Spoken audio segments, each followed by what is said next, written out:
Praise the Lord. കർത്താവിൻ്റെ ധന്യ തിരുനാമം വാഴ്ചപ്പെടുമാറാകട്ടെ. ഞാൻ ക്രിസ്തുവിൽ സ്നേഹിക്കുന്ന എല്ലാ ദൈവമക്കൾക്കും ആമേൻ 8-ാം മാസത്തിൻ്റെ 2ാമത്തെ പ്രഭാത വന്ദനം കൂടെ അറിയിക്കുന്നു.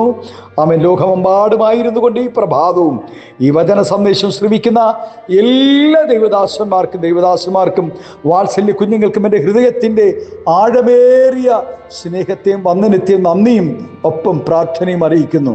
പ്രാർത്ഥനയോടുകൂടെ ഈ പ്രഭാതവും വചന സന്ദേശത്തിലേക്ക് പ്രവേശിക്കാം. ആമേ. കഴിഞ്ഞ 7 മാസം നമ്മെ കരുതിയ ദൈവം ഈ 8-ാം മാസത്തിൻ്റെ 2ാമത്തെ പ്രഭാതത്തിൽ ആമേൻ ഹല്ലേലൂയ ആഴ്ചവട്ടത്തിൻ്റെ 1-ാം ദിനം സത്യത്തിലും ആത്മാവിലും ആരാധിക്കുന്ന ലോകമെമ്പാടുമായിരുന്നു കൊണ്ട് കർത്താവിനെ ഈ പ്രഭാതം ആമേൻ സ്തുതിക്കുന്ന മഹത്വപ്പെടുത്തുന്ന ദൈവസന്നിധിയിൽ ഹല്ലേലൂയ ആമേൻ സ്തോത്രം.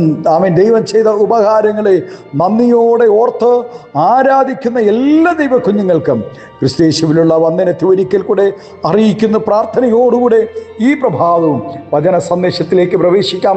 സങ്കീർത്തനക്കാരൻ ഇപ്രകാരം പാടുന്നു: യഹോവേ, നീ ദൂരത്ത് നിൽക്കുന്നത് എന്ത്? കഷ്ടകാലത്ത് നീ മറഞ്ഞു കളയുന്നതും എന്ത്? നാം നന്നായി ജീവിച്ചാലും എപ്പോഴും ദൈവത്തോട് പ്രാർത്ഥിച്ചാലും കഠിനമായ ശോധനകളിൽ കൂടെ നാം കടന്നു പോകേണ്ടതായി വരും. ഒരുപക്ഷെ ആ സമയങ്ങളിലെ പ്രാർത്ഥനകൾക്ക് മറുപടി ഉണ്ടായില്ലെന്നും വരും. നാം ചിന്തിക്കുന്നത് പോലെ ദൈവം നമ്മെ മറന്നതല്ല, മറിച്ച് നമ്മെ ചിലത് പഠിപ്പിക്കുവാനാണ് ദൈവം നമുക്ക് ഉത്തരം നൽകാതിരിക്കുന്നത് എന്ന് നാം തിരിച്ചറിയണം. അല്പനേരത്തേക്ക് മാത്രം ഞാൻ നിന്നെ ഉപേക്ഷിച്ചു എന്നാണ് ദൈവവചനം പറയുന്നത്. എങ്കിലും മഹാകരുണയോടുകൂടെ ഞാൻ നിന്നെ ചേർത്തുകൊള്ളും.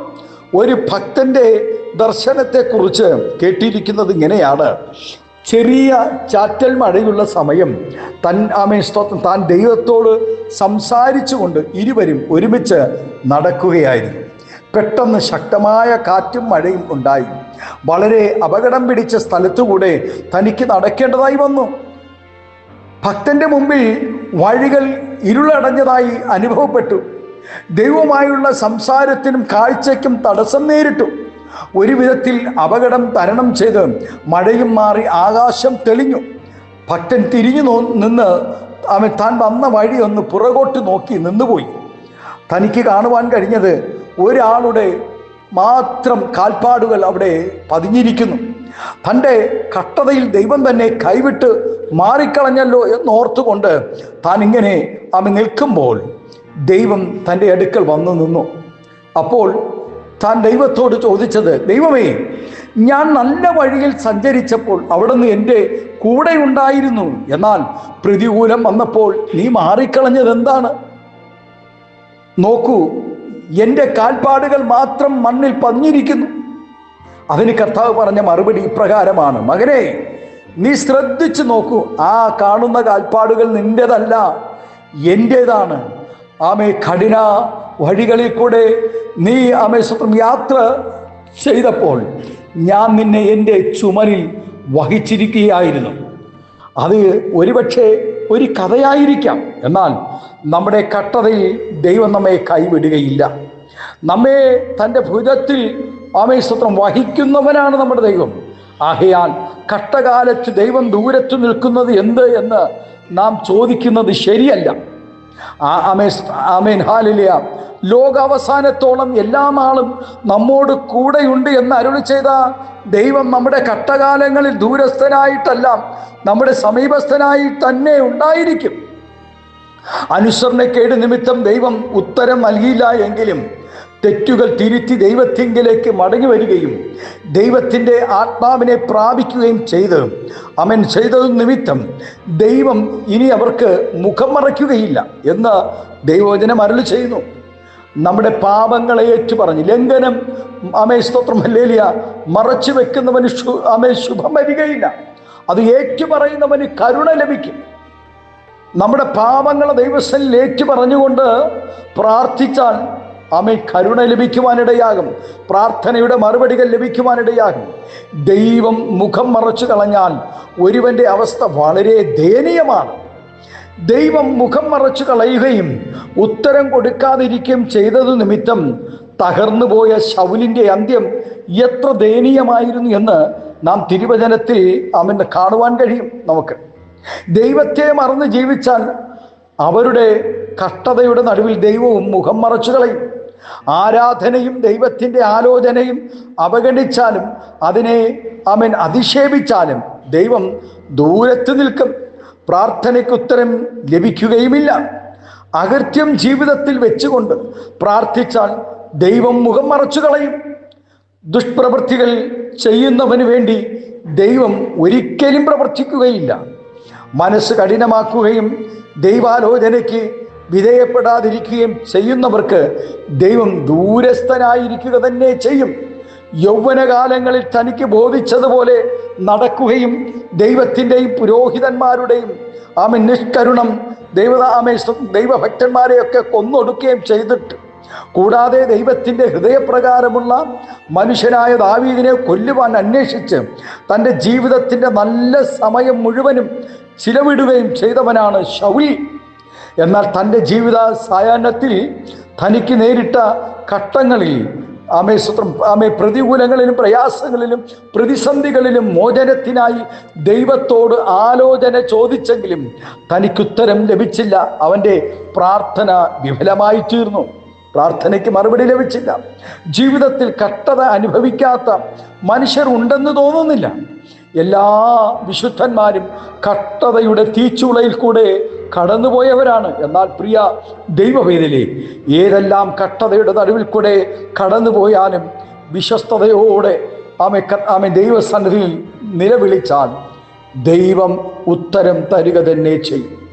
ആമേൻ, ഹല്ലേലൂയ. ആരുടെയും നിലവിളി നിരസിക്കുന്ന ദൈവമല്ല നമ്മുടെ ദൈവം.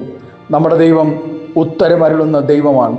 ഇന്ന് പ്രഭാതം സ്തോത്രം, നമുക്ക് ഉത്തരമരുളുന്ന ഒരു ദൈവമുണ്ട്. എത്ര പേർ ഇന്ന് പകൽക്കാലം വിശ്വസിക്കുന്നു?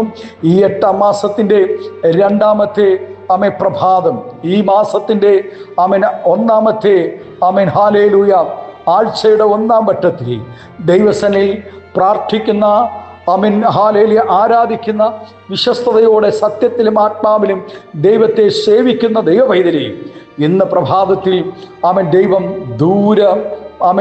ദൂരസ്ഥനല്ല, സമീപസ്ഥനാണ്. നാം ദൂരസ്ഥരായിരുന്നു, എന്നാൽ ദൈവം നമ്മെ സമീപസ്ഥരാക്കി മാറ്റി. കഷ്ടതയുടെ നടുവിൽ ദൈവം ദൂരെ മാറിക്കളഞ്ഞു എന്നുള്ള ഭാരം, പ്രയാസം നമ്മുടെ ജീവിതത്തിൽ ഇനി വേണ്ട കേട്ടോ. ഈ 8-ാം മാസം നിന്റെ അരികിൽ നിന്നെ നടത്തുന്ന, നിന്നെ സ്തോത്രം ഹല്ലേലൂയ പരിപാലിക്കുന്ന, നിന്റെ തലമുറയെ, നിന്റെ കുടുംബത്തെ, നിന്റെ സഭയെ, നിന്റെ ശുശ്രൂഷകളെ, സകലത്തെയും പരിപാലിക്കുന്ന, കരുതുന്ന ഒരു സ്വർഗത്തിലെ ദൈവം ഇന്നുണ്ട്. ആ ദൈവസന്നിധിയിൽ നമ്മുടെ കണ്ണുകളെ അടയ്ക്കാം. നമുക്ക് വിശ്വാസത്തോടെ ഈ പ്രഭാതം നമുക്ക് പ്രാർത്ഥിക്കാം. ഹല്ലേലൂയ. ഉത്തരമരുളുന്ന, ഉത്തരമരുളുന്ന ഒരു ദൈവം നമുക്കുണ്ട്. ആമേൻ, ഹല്ലേലൂയ. ഘട്ടകാലത്ത് മറഞ്ഞു കളയുന്ന ദൈവമല്ല, ദൂരത്ത് മാറി നിൽക്കുന്ന ദൈവമല്ല. നമ്മുടെ കഷ്ടതയും നമ്മുടെ പ്രതികൂലങ്ങളും പ്രതിസന്ധികളും ഒക്കെ വരുന്നത് നമ്മെ ശോധന ചെയ്യുവാൻ, പൊന്നുപോലെ ശോധന ചെയ്ത് പുറത്തെടുക്കുവാൻ വേണ്ടിയിട്ട്. ആകയാൽ പ്രിയ ദൈവവേദിലേ, ആമേൻ, ഈ പ്രഭാതത്തിലെ പ്രാർത്ഥന നിന്റെ ജീവിതത്തിൽ വലിയ കോട്ടയായി തീരുവാൻ. കണ്ണുകളെ അടയ്ക്കാമോ? വിശ്വാസത്തോടെ ആയിരിക്കുന്ന ഇടങ്ങളിൽ ഒരു നിമിഷം പ്രാർത്ഥിക്കാം. പരിശുദ്ധ ദൈവമേ, സ്നേഹവാനായ ഞങ്ങളുടെ നല്ല കർത്താവേ, അനുഗ്രഹവും പ്രശാന്തവുമായ ഒരു നല്ല പ്രഭാതത്തിനായി നന്ദി നിറഞ്ഞ ഹൃദയത്തോടെ സ്തോത്രം ചെയ്യുന്നു. ഭക്തന്റെ വ്യാകുലത്തിൽ യഹോവേ, നീ ദൂരത്ത് നിൽക്കുന്നത് എന്ത്, കഷ്ടകാലത്തിൽ നീ മറഞ്ഞു കളയുന്നതും എന്തെന്ന് തൻ്റെ വ്യാകുലത്തിൽ കഷ്ടതയുടെ നടുവിൽ ചോദിക്കുവാനിടയായി. എന്നാൽ ഭക്തന്റെ നിലവിളി കഴിഞ്ഞ കർത്താവേ, അതേ ദൈവം ഹല്ലേലൂയ സമീപസ്ഥനായി വന്ന് തൻ്റെ ദാസന്മാരെ കരുതി പരിപാലിച്ച അത്ഭുതങ്ങളെ ഓർത്ത് കർത്താവിനെ സ്തുതിക്കുന്നു, സ്തോത്രം ചെയ്യുന്നു. പൊട്ടക്കിണറ്റിൽ കർത്താവേ, സ്തോത്രം ഹല്ലേലൂയ കാരാഗ്രഹത്തിനകത്ത് കർത്താവേ കഷ്ടതയുടെ നടുവിൽ കൂടെ കടന്നുപോയ യോസഫിൻ്റെ ജീവിതത്തെ ആമേൻ സ്തോത്രം അനുഗ്രഹിച്ച നല്ല ദൈവം കർത്താവേ ഹല്ലേലൂയ. മരുഭൂമിയിൽ ആടുകളെ മേച്ച് ആമേൻ സ്തോത്രം കർത്താവേ കഷ്ടതയിൽ കൂടെ കടന്നുപോയ ആമേൻ ദാവീദിനെ ആമേൻ ഇസ്രായേലിൻ്റെ സിംഹാസനത്തിൽ കൊണ്ടിരുത്തിയ നല്ല കർത്താവേ ഹല്ലേലൂയ. അപ്പാ പിതാവേ സ്തോത്രം. ഇന്ന് പകൽ കർത്താവേ ഈ ആമേൻ ഹല്ലേലൂയ 8-ാം മാസത്തിൽ ഈ 2ാമത്തെ പ്രഭാതം കർത്താവേ നിന്റെ ഭക്തന്മാരോട് അകന്നിരിക്കാതെ നാഥ പ്രാർത്ഥനയുടെ മറുപടികൾ നൽകണമേ കർത്താവേ. കഷ്ടതയുടെ നടുവിൽ കൂടെ കടന്നു പോകുന്ന എത്രയോ ഭക്തന്മാർ, ബലഹീനതയിൽ കൂടെ കടന്നു പോകുന്ന എത്രയോ ദൈവദാസന്മാർ ദാസിമാർ, അവരെല്ലാം ദൈവമേ ഓർക്കണമേ കർത്താവേ. ഈ പ്രഭാതം ആത്മീയ ഭൗതിക നന്മകൾ നൽകി ആദരിക്കണമേ കർത്താവേ. എല്ലാവിധമായ നന്മകളും അനുഗ്രഹങ്ങളും സ്വർഗം പകരണമെന്ന് പ്രാർത്ഥിക്കുന്നു നാഥ. എല്ലാവിധ നന്മകളാൽ നിറയ്ക്കും മഹത്വമെടുക്കും യേശുവിൻ്റെ നാമത്തിൽ കൃപയോടെ പ്രാർത്ഥന കേൾക്കണമേ സ്വർഗീയ നല്ല പിതാവേ. Amen amen. Thank you. God bless you. ദൈവം എല്ലാവരെയും ഈ പ്രഭാതം ധാരാളമായി അനുഗ്രഹിക്കട്ടെ. ശോധന കഴിഞ്ഞ് ആമേൻ സ്തോത്രം ഹല്ലേലൂയ ഇയ്യോബിൻ്റെ ജീവിതത്തിൽ എങ്ങനെ ദൈവം അനുഗ്രഹിച്ചുവോ ആമേ പെട്ടകമിരുന്ന ആമേൻ സ്തോത്രം ഹല്ലേലൂയ ഓബേദിൻ്റെ ഭവനത്തെ ഓബേദിനെയും ആമേൻ സ്തോത്രം എങ്ങനെ അനുഗ്രഹിച്ചുവോ ആമേൻ സ്തോത്രം ആമേൻ ഹല്ലേലൂയ അതിൽ പരം ശ്രേഷ്ഠമായി ആമേൻ ദൈവദാസന്മാരെ നിങ്ങളെയും ദൈവം അനുഗ്രഹിപ്പാനിടയാകട്ടെ. ഈ 8-ാം മാസം സ്തോത്രം ഹല്ലേലൂയ പ്രാർത്ഥനകളുടെ മറുപടിയുടെ ആമേൻ മാസമായി മാറട്ടെ. അങ്ങനെ സംഭവിക്കും, അത്ഭുതം ചെയ്യും. Amen. Thank you. God bless you. എല്ലാവരും ദൈവം ധാരാളമായി അനുഗ്രഹിക്കട്ടെ.